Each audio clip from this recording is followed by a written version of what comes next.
I'm Kathy Manuel, and I'm the Associate Director of Moncton Youth Residence.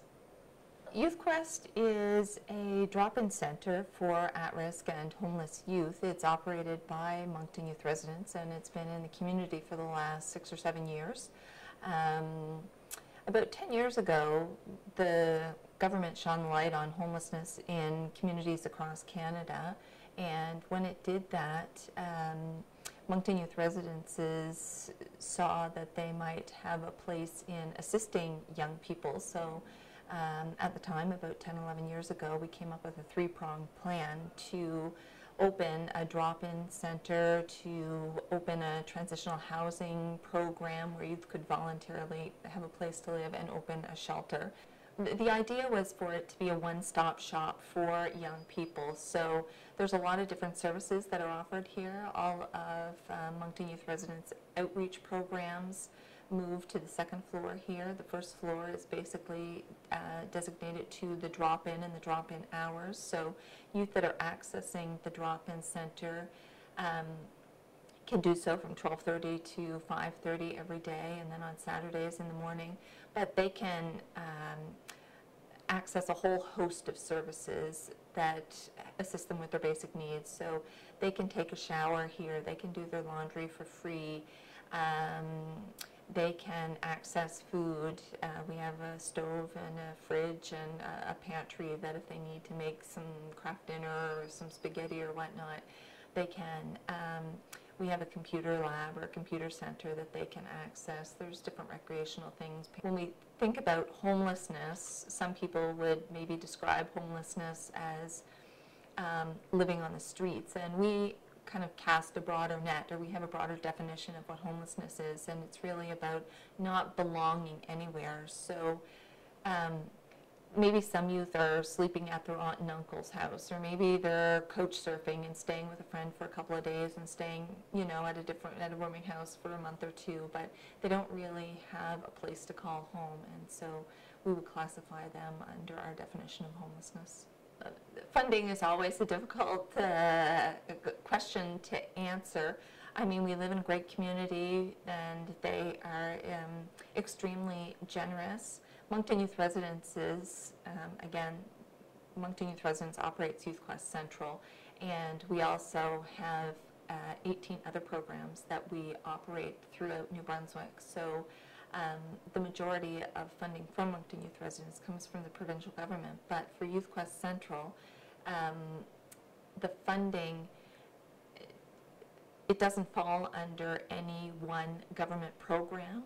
So there is not government funding for the services at Youth Quest, and we go out and fundraise. And so the average is about 500 different individuals would access just the drop-in center, not the other services that we have in this building, but just the drop-in center. And those individuals would come a number of times. So I think there was about 6,500 visits last year of those 500 different individuals. So on average per day it could range anywhere from 15 would be a slow day or a morning, a Saturday morning, to 35, 40 youth in an afternoon. In the summer we see a lot of transient youth, so there's youth that come from across the country that will use our services more. And there's a number of youth that either move here, they're not from here, or they grew up here, moved away, took off, and came back here. So if you polled any of the youth that are in the drop-in right now, you probably get maybe 60% that are from Moncton, and the rest are from a different community. So sometimes, in Moncton, in New Brunswick, Moncton's one of the fastest growing communities, or so the economists will say.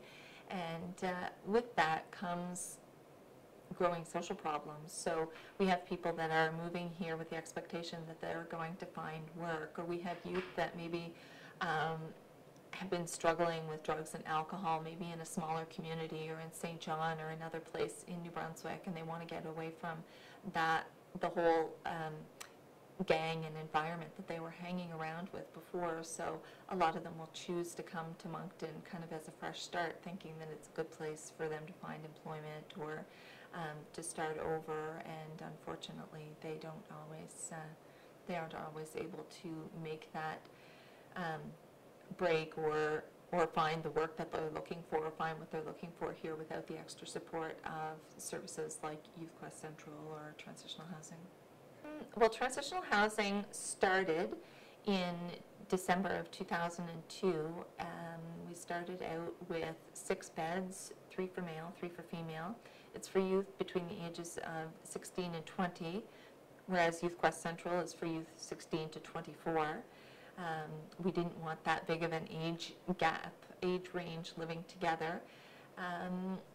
And it's basically to teach the youth independent living skills. So it's youth that really don't have a place to go. It's not a shelter, so they can't just drop in and go. It's an application process where we interview the youth, make sure that they're a good fit for the household, make sure that they really want to move their lives forward in a positive direction. So they would come and live with us. We've since switched locations a couple of years ago, and we're now in a larger home, so we can accommodate up to 8 youth. The youth are mandated by us to either go to school, have a part-time job, or do volunteer work. We work 10 hours a week with them, so we have staff that work with them. We also have a peer live-in, or a role model that lives in the home, that are kind of our eyes and our ears, but don't do any of the disciplinary thing. They just kind of are good role models for the youth that are in the home. And we teach them the skills that they need for independent living. So they can stay with us for up to 12 months, and beyond that we would do an aftercare program with them. So we would help them transition into more independent living, and help them transition the skills that they learned with us into that independent living. So maybe they learned nutrition, cooking, and budgeting, but they still had quite a bit of support to do that while they were in transitional housing. Well, we would make sure that they still had that support once they moved out. And I mean, even years later, we get youth calling us saying, "How do you cook a turkey?"